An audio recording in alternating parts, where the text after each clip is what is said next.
Symbole d'excellence et d'authenticité, les vins de Bourgogne font la renommée d'un terroir d'exception reconnu dans le monde entier.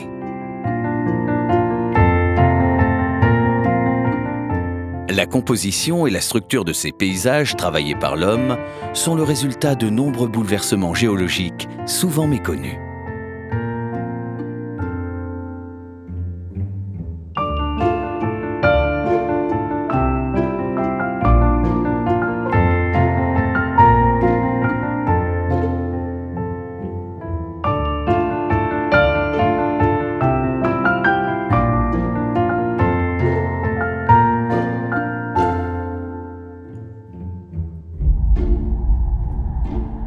Ce sont les différentes étapes de cette évolution que nous vous invitons à découvrir à travers un voyage dans le temps qui débute il y a 200 millions d'années.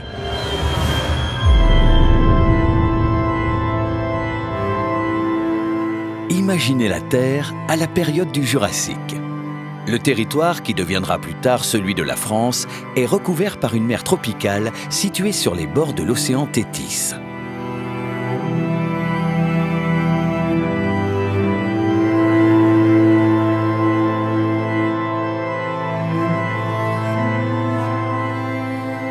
Les quelques reliefs qui émergent sont couverts d'une végétation de fougères et de conifères.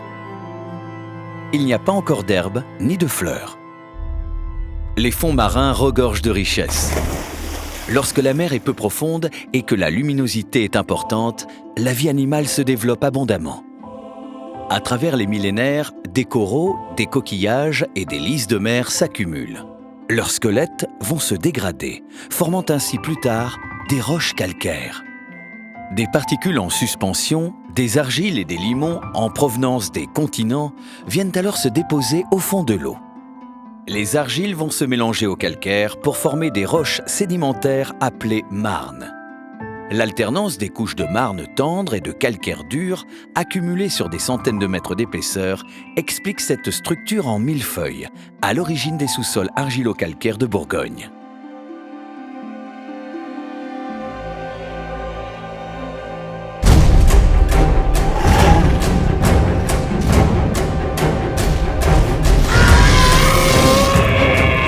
Cette période de l'ère secondaire durera 60 millions d'années. La période suivante est marquée par l'extinction des dinosaures et le retrait de la mer. Elle annonce le début d'une ère nouvelle. Dès le début du Crétacé, le continent africain change de cap et remonte vers le nord. La dérive des continents se poursuit et notre région se retrouve au centre d'un mouvement qui aura des répercussions considérables sur l'ensemble de l'actuel territoire français. Un premier choc fait émerger les montagnes du sud de l'Europe. On assiste alors à la naissance des Pyrénées. La poussée va ensuite se relâcher et provoquer la formation de fossés d'effondrement. Au niveau de la Bourgogne, la plaine de la Saône commence à se définir, rapidement comblée par l'érosion. Plus à l'est, l'Italie, poussée par la plaque africaine, arrive comme un bulldozer. La plaque africaine, avec tout ce qu'elle pousse devant elle, provoque le soulèvement des Alpes. Le socle qui reposait sous la mer est dressé en altitude. Le Mont Blanc va alors prendre forme.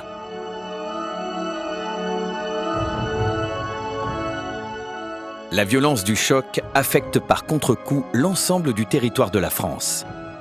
D'abord, le Mâconnais, tout proche, où de très nombreuses failles ont créé des blocs basculant vers l'est et formant les reliefs de coteaux.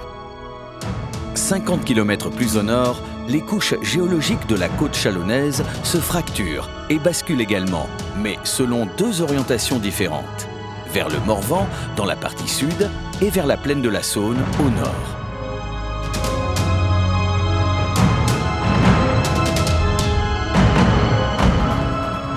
À l'emplacement de la Côte d'Or actuelle, la liaison entre les monts Bourguignon et la plaine de la Saône s'effectue sous la forme d'un vaste escalier descendant régulièrement d'ouest en est.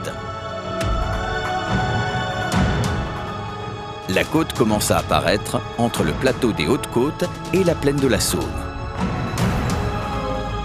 Chablis, plus éloigné des Alpes, n'a pas subi de phénomène de fracture. Le soulèvement de l'extrémité nord du Morvan provoque une simple inclinaison des couches sédimentaires jurassiques vers le centre du bassin parisien. Les 5 régions viticoles de la Bourgogne ont été ainsi plus ou moins affectées par l'étirement et la poussée alpine. Ces rebords de failles ou ces talus au bord du bassin parisien seront autant de sites propices au développement du vignoble de Bourgogne quelques millions d'années plus tard. Au cours des 2 derniers millions d'années, l'ère quaternaire connaîtra une alternance de chocs thermiques. Entre froid long et profond et réchauffement climatique, il en résultera une stabilisation progressive du climat, mais aussi de nombreux phénomènes d'érosion.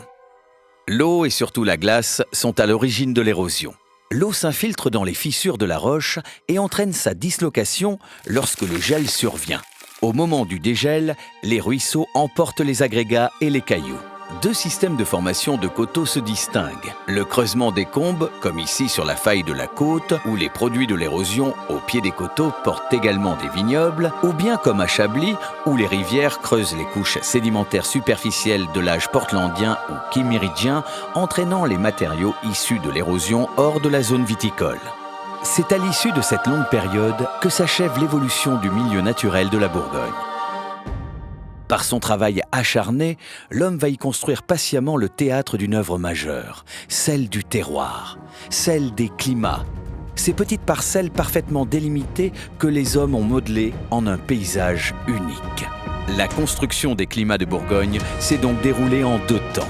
Le temps de la nature, que nous venons de voir, et qui aura duré 200 millions d'années, et celui de la société, qui durant 2000 ans verra se succéder Romains, Burgondes, communautés religieuses, seigneurs, ducs de Bourgogne, négociants éleveurs, vignerons. Chacun apportant sa pierre à l'édifice pour construire ces climats désormais inscrits au patrimoine mondial de l'UNESCO.